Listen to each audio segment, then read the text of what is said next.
जय हिंद बच्चों। आज की 10वीं कक्षा के लिए व्याकरण से पाठ का विषय है वाक्य विचार। वाक्य विचार अर्थात वाक्य के भेद, उसकी परिभाषा या वाक्य रचनांतरण,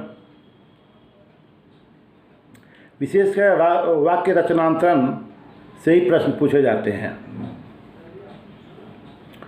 सबसे पहला प्रश्न उठता है कि वाक्य किसे कहते हैं, वाक्य क्या है। तो बच्चे जो नोट करना चाहते हैं उसे नोट कर लें कि वाक्य किसे कहते हैं।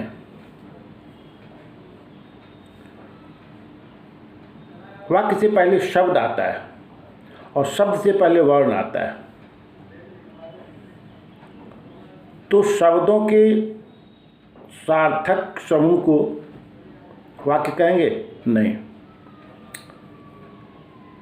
वाक्य की परिभाषा है शब्दों का ऐसा सार्थक समूह जो व्यवस्थित हो, वाक्य कहलाता है। एक इसमें प्रश्न आता है, शब्द पद कब बन जाता है? तो शब्द पद तब बन जाता है जब वाक्य में प्रयुक्त होता है, तो शब्द पद बन जाता है। अब वाक्य के भेदों में हम जाएंगे, देखेंगे कि वाक्य के कितने भेद हैं। तो वाक्य के भेदों से पहले वाक्य के अंग पर विचार करें। वाक्य के कितने अंग हैं और वे कौन कौन से हैं? तो वाक्य के दो अंग हैं। वे दो अंग हैं उद्देश्य और विधेय।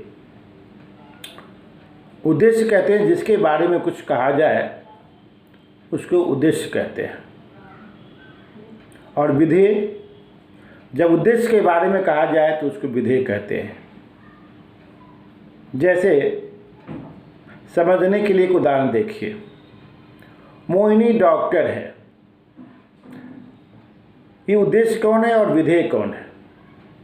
जैसा कि मैंने कहा, जिसके बारे में कहा जाए उद्देश्य, और उद्देश्य के बारे में जो कुछ कहा जाए उसको विधेय कहते हैं। तो मोहिनी डॉक्टर है में किसके बारे में कहा गया कि डॉक्टर है? तो मोहिनी के बारे में। तो मोहिनी उद्देश्य और क्या है? डॉक्टर है, तो डॉक्टर विधेय हो गया। जैसे कहते मेरी माँ बहुत अच्छा खाना बनाती है, एक उदाहरण और था, लंबा उदाहरण। तो मेरी माँ उद्देश्य और बहुत अच्छा खाना बनाती है, विधेय हो गया। अब वाक्य पढ़ाएं। जैसा कि मैंने कहा कि शब्दों के सार्थक एवं व्यवस्थित समूह को ही वाक्य कहते हैं। अगर शब्द का अर्थ नहीं होगा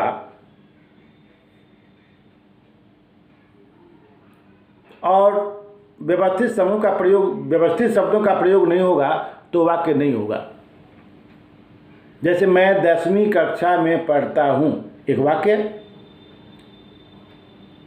शब्द व्यवस्थित है, उसका अर्थ भी है। लेकिन इसी को अगर हम कहेंगे अव्यवस्थित कर देंगे, जैसे मैं हूँ कक्षा 10वीं में पढ़ता, शब्दों का समूह होने के बावजूद ये वाक्य नहीं हुआ, क्योंकि अर्थ नहीं दे रहा है, अव्यवस्थित है। तो चलिए बच्चे, हम वाक्य पढ़ाते हैं। वाक्य के दो भेद हैं, अर्थात वाक्य को दो आधार पर हम बांटते हैं। एक है अर्थ के आधार पर और दूसरा है रचना के आधार पर। अर्थ के आधार पर, जैसा कि आप 9वीं कक्षा में इसकी जानकारी लिए होंगे, शिक्षक पढ़ाए होंगे कि अर्थ के आधार पर वाक्य के कितने भेद हैं और रचना के आधार पर वाक्य के कितने भेद हैं। तो 10वीं कक्षा के लिए रचना के आधार पर वाक्य के भेदों को पढ़ना है, और 9वीं कक्षा में अर्थ के आधार पर वाक्य के भेदों पढ़ना है। तो अर्थ के आधार पर, जैसा कि पिछली कक्षा में आप पढ़े होंगे, 8 भेद हैं। तो अर्थ के आधार पर वाक्य के भेदों को इसको अलग करें, इसे अभी नहीं पढ़ना है।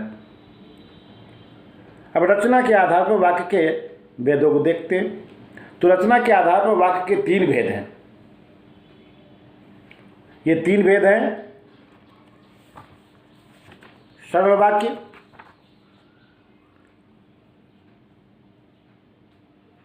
संयुक्त वाक्य और मिश्र वाक्य। सरल वाक्य को साधारण वाक्य भी कहते हैं। सरल वाक्य को साधारण वाक्य भी कहते हैं, सामान्य वाक्य। फिर इसका दूसरा भेद है संयुक्त वाक्य, और तीसरा है मिश्र वाक्य। इसे हो सके तो आप नोट कर लें। पहला है सरल वाक्य, दूसरा है संयुक्त वाक्य और तीसरा है मिश्र वाक्य। इसको मिश्रित वाक्य भी कहते हैं। अब सरल वाक्य किसे कहते हैं, इसे नोट करते चलें। सरल वाक्य क्या है, साधारण वाक्य क्या है? जिस वाक्य में एक ही उद्देश्य तथा एक ही विधेय हो, जिस वाक्य में एक उद्देश्य तथा एक विधेय हो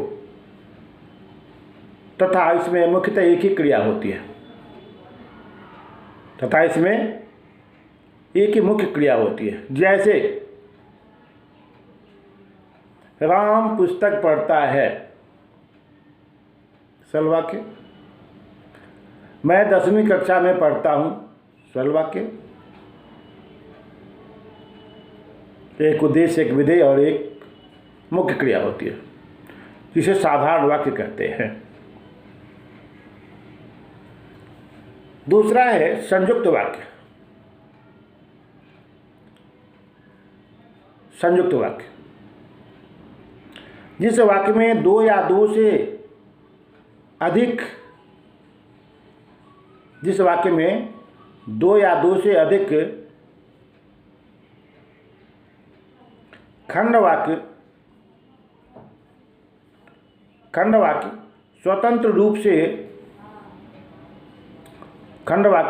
रूप से योजक चिन्हों द्वारा जुड़े होते हैं। योजक चिन्हों द्वारा जुड़े होते हैं।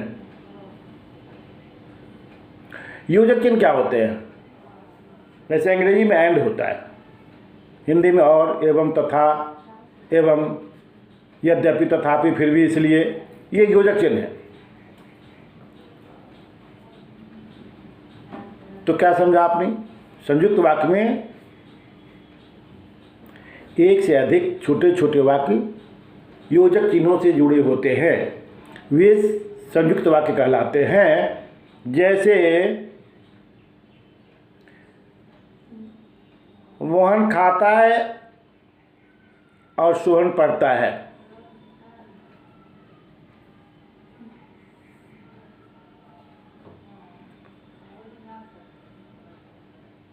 मैं नित्य व्यायाम करता हूँ और टहलता हूँ। ये छोटे छोटे वाक्य और से जुड़े हुए हैं।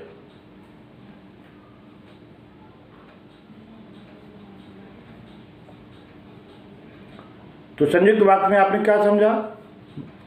एक से अधिक छोटे छोटे वाक्य जब योजक चिन्हों से जुड़े होते हैं तब वे संयुक्त वाक्य कहलाते हैं। जैसे मैं स्नान करता हूँ और व्यायाम करता हूँ। तीसरा है मिश्र वाक्य। मिश्रित वाक्य भी कहते हैं। मिश्र वाक्य जिस वाक्य में एक प्रधान उपवाक्य हो,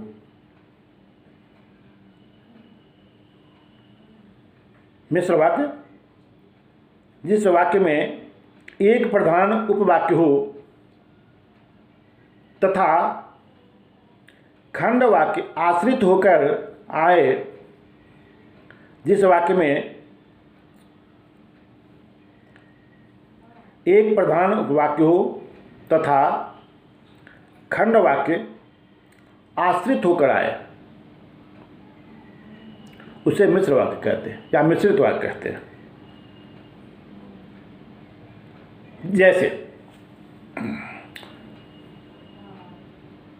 जैसे अध्यापक चाहता है कि उसके शिष्य अच्छे बने। अध्यापक चाहता है कि उसके शिष्य अच्छे बने। कुछ दिन पहले तक प्रश्न आता था इसमें कि प्रधान वाक्य छांटिए और आश्रित वाक्य छांटिए।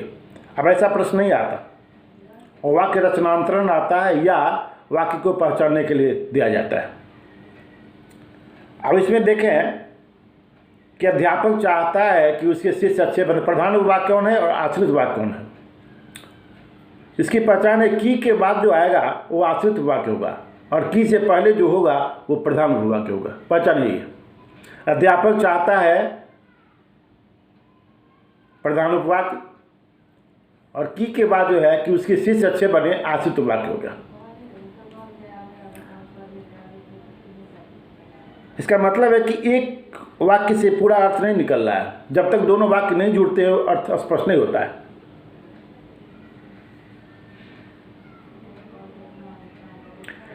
और भी उदाहरण दीजिए। अमेरिका चाहता है कि भारत समृद्ध राज्य बने। अमेरिका चाहता है प्रधान वाक्य, की के बाद आश्रित वाक्य होगी। तो बच्चों, आपने देखा, सुना, पढ़ा कि वाक्य के 3 भेद हैं रचना के आधार पर, और वाक्य कहते हैं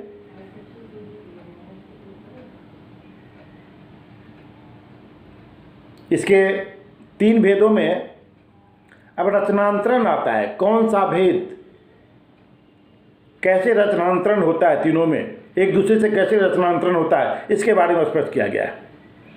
अब अगली कक्षा में फिर इसके बारे में बताएंगे, और तब तक के लिए धन्यवाद। जय हिंद।